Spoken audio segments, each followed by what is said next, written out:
Trump को मारने की साजिश, एफबीआई प्रमुख के कोड ने मचाया बवाल। यूएई में ट्रंप के स्वागत के तरीके पर दुनिया में हो रहा विवाद। पाकिस्तान छोड़िए, भारत के खिलाफ खुलकर सामने आया चीन। एर्दोआन का भारत से पंगा लेना पड़ा भारी, बेटी तक पहुंची आंच। अमेरिका मनाएगा भारतीय संविधान की 75वीं वर्षगांठ। नमस्कार, मेरा नाम है शालिनी और आप देख रहे हैं द न्यूज 15। स्वागत है आपका हमारे खास प्रोग्राम दुनिया के हालचाल में। चलिए नजर डालते हैं इन बड़ी खबरों पर विस्तार से। अमेरिकी जांच एजेंसी एफबीआई के पूर्व प्रमुख जेम्स कोमे की एक इंस्टाग्राम पोस्ट ने बड़ा विवाद खड़ा कर दिया है। कोमे ने समुद्र तट पर कारतूसों से बनी 8647 की आकृति की तस्वीर शेयर की थी, जिसके साथ उन्होंने लिखा cool shell formation.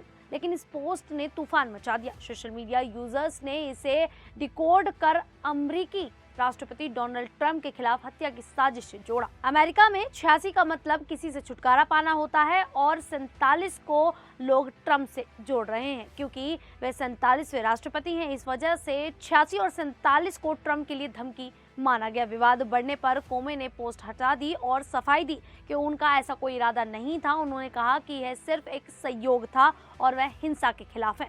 Donald Trump के बेटे ट्रंप जूनियर ने सोशल मीडिया पर कोमे की निंदा की। उन्होंने कहा कि यह उनके पिता के खिलाफ साजिश है। ट्रंप के समर्थक लॉरा लूमर ने भी कोमे पर हमला बोला और इसे राष्ट्रपति की हत्या का आहवान बताया। कई यूजर्स ने सवाल उठाया कि क्या एफबीआई जैसे बड़े पद पर रहे कोमे को 86 जैसे कोड की जानकारी नहीं थी। उन्होंने इसे खतरनाक बताया और जांच की मांग की। अमेरिकी गृह मंत्रालय और सीक्रेट सर्विस इस मामले की जांच कर रहे हैं। कोमे और ट्रंप के बीच पुरानी तल्खी है क्योंकि ट्रंप ने 2017 में कोमे को एफबीआई के प्रमुख के पद से हटा दिया था। ये घटना उस तनाव को फिर से उजागर करती है। वहीं संयुक्त अरब अमीरात में अमेरिकी राष्ट्रपति डोनाल्ड ट्रंप का अनोखा स्वागत हुआ, जो सोशल मीडिया पर खूब वायरल हो रहा है। ये स्वागत 15 मई 2025 को अबू धाबी में हुआ, जब ट्रंप कतर से यूएई पहुंचे। यूएई के राष्ट्रपति मोहम्मद बिन जायद अल नायान ने उनका औपचारिक स्वागत किया। इसके बाद राष्ट्रपति भवन कसर अल बतन में ट्रंप के लिए अल अयाला नाम का पारंपरिक नृत्य प्रस्तुत किया गया। इस नृत्य में मुस्लिम महिला नर्तिकाएं सफेद कपड़ों में अपने लंबे बालों को लहराती हैं, जो यूएई और ओमान की संस्कृति का हिस्सा है। ये वीडियो इसलिए चर्चा में है क्योंकि इसमें महिलाएं बिना हिजाब के नृत्य करती दिख रही हैं, जो कुछ लोगों को आश्चर्य लग रहा है। सोशल मीडिया पर कई लोगों ने कहा कि यह स्वागत ट्रंप की ताकत और प्रभाव को दर्शाता है। वीडियो में ट्रंप ढोल और पारंपरिक गीतों की धुन पर नर्तिकाओं को देखते हुए चुपचाप खड़े हैं। ट्रंप का यह दौरा मध्य पूर्व का हिस्सा था, जिसमें उन्होंने सऊदी अरब और कतर का भी दौरा किया। सऊदी अरब में उनके विमान को फाइटर जेट्स ने एस्कॉर्ट किया और कतर में ऊंटों के साथ उनका स्वागत हुआ। न्यूयॉर्क पोस्ट के मुताबिक इस दौरे में ट्रंप ने $1 ट्रिलियन से ज्यादा के निवेश सौदे किए। यह स्वागत न केवल सांस्कृतिक था बल्कि यूएई और अमेरिका के मजबूत रिश्तों को भी दिखाता है। वहीं चीन एक तरफ भारत पाकिस्तान तनाव को शांत करने के लिए सीजफायर की बात कर रहा है, लेकिन दूसरी तरफ पाकिस्तान के साथ मिलकर भारत के खिलाफ रणनीति बना रहा है। चीन और पाकिस्तान दोनों भारत के पड़ोसी हैं, जिनकी सीमाएं 3488 किलोमीटर और 3323 किलोमीटर भारत से लगती हैं। चीन ने पाकिस्तान को wing Loong drone HQ-16 missile और बैलिस्टिक मिसाइल तकनीक दी है, जो भारत के खिलाफ इस्तेमाल हो रही है। चीन ने पाक अधिकृत कश्मीर में CPEC प्रोजेक्ट के बहाने अपनी सेना और सुरक्षा कंपनियां तैनात की हैं। वह संयुक्त राष्ट्र में जैश ए मोहम्मद जैसे आतंकी संगठनों को बचाता है और मसूद अजहर जैसे आतंकियों को वैश्विक आतंकी घोषित होने से रोकता है। चीन पाकिस्तान की हर मौसम में दोस्ती के तहत चीन हर हाल में पाकिस्तान का साथ देता है। दोनों देश भारत के खिलाफ संयुक्त सैन्य अभ्यास करते हैं। 2020 में गलवान संघर्ष के दौरान पाकिस्तान ने चीन के इशारे पर LOC पर गोलीबारी बढ़ाई थी। पंजाब और जम्मू कश्मीर में दिखने वाले चीनी ड्रोन भी पाकिस्तान से ऑपरेट होते हैं। चीन ने अनुच्छेद 370 हटाने का विरोध किया और कश्मीर मुद्दे को पाकिस्तान के साथ UN में उठाया।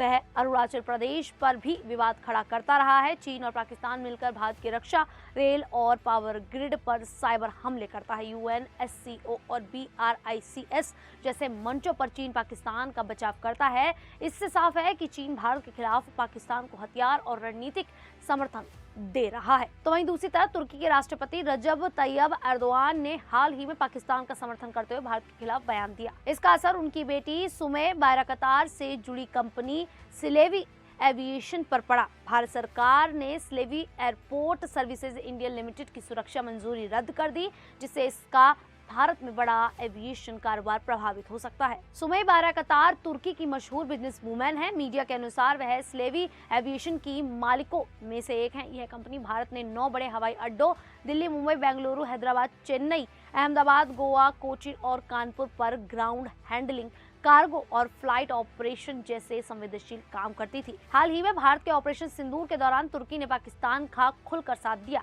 इसके बाद bureau of civil aviation security ने स्लेवी की सुरक्षा मंजूरी रद्द कर दी। BCAS के अधिकारी सुनील यादव ने यह आदेश जारी किया। अब स्लेवी भारत में कोई एविएशन कार्य नहीं कर पाएंगी। स्लेवी ने सफाई दी कि वह तुर्की सरकार की कंपनी नहीं है और न ही किसी राजनीतिक संगठन से जुड़ी है। कंपनी का कहना है कि उनकी मूल कंपनी में 65% हिस्सा Canada, America, Britain, Singapore, UAE और यूरोप के निवेशकों का है। बाकी हिस्सा नीदरलैंड और जर्सी की कंपनियों के पास है। एर्दोआन की पत्नी का नाम एमिन है और उनके 4 बच्चे हैं। 2 बेटे अहमद, बुराक और बिलाल और 2 बेटियां असरा और सुमई राजनीति और बिजनेस में सक्रिय हैं। एर्दोआन के माता पिता का निधन हो चुका है और उनके एक भाई मुस्तफा और बहन बिसेले हैं। तो वहीं दूसरी तरफ आपको बता दें कि न्यूयॉर्क स्टेट सीनेट ने भारतीय संविधान की 75वीं वर्षगांठ पर पहली बार एक ऐतिहासिक प्रस्ताव पारित किया।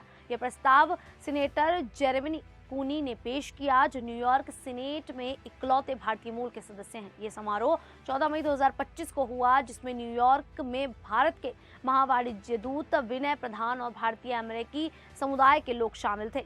जेरेमी कूनी ने कहा, मैं ये प्रस्ताव भारतीय संविधान की 75वीं वर्षगांठ के सम्मान में पेश कर रहा हूँ। ये भारत की स्वतंत्रता और उन बहादुर लोगों को श्रद्धांजलि है जिन्होंने देश के लिए अपनी जान दी। ये पहली बार है जब अमेरिका के किसी विधायी निकाय ने भारतीय संविधान के लिए प्रस्ताव पारित किया। पहले स्वतंत्रता दिवस और गणतंत्र दिवस जैसे अवसरों पर प्रस्ताव पारित हुए थे, लेकिन संविधान पर यह पहला कदम है। न्यूयॉर्क में भारतीय महावाणिज्य दूतावास ने सोशल मीडिया पर लिखा, भारतीय संविधान की 75वीं वर्षगांठ का उत्सव। न्यूयॉर्क सीनेट ने सेनेटर कूनी के प्रस्ताव को अपनाया। यह भारत और अमेरिका के साझा मूल्यों, स्वतंत्रता, न्याय और समानता का उत्सव है। कूनी ने अपनी निजी कहानी भी साझा की कि वह कोलकाता के एक अनाथालय से गोद लिए गए थे और भारत से उनका गहरा नाता है। यह प्रस्ताव भारत के लोकतांत्रिक मूल्यों और अमेरिका के साथ उनके सांस्कृतिक रिश्तों को दर्शाता है। दोनों देशों की संविधान की शुरुआत हम जनता से होती है, जो उनकी समान सोच को दिखाता है। ये कदम न्यूयॉर्क के भारतीय समुदाय के लिए गर्व का पल है और दोनों देशों के बीच दोस्ती को मजबूत करता है। अब इस पूरे मामले को लेकर आप लोगों की क्या राय है, आप हमें कमेंट करके जरूर बताइएगा। फिलहाल अभी के लिए इतना ही, फिर हाजिर होंगे ऐसी ही देश और दुनिया से जुड़ी बड़ी खबरों के साथ। तब तक के लिए देखते रहिए द न्यूज़ 15।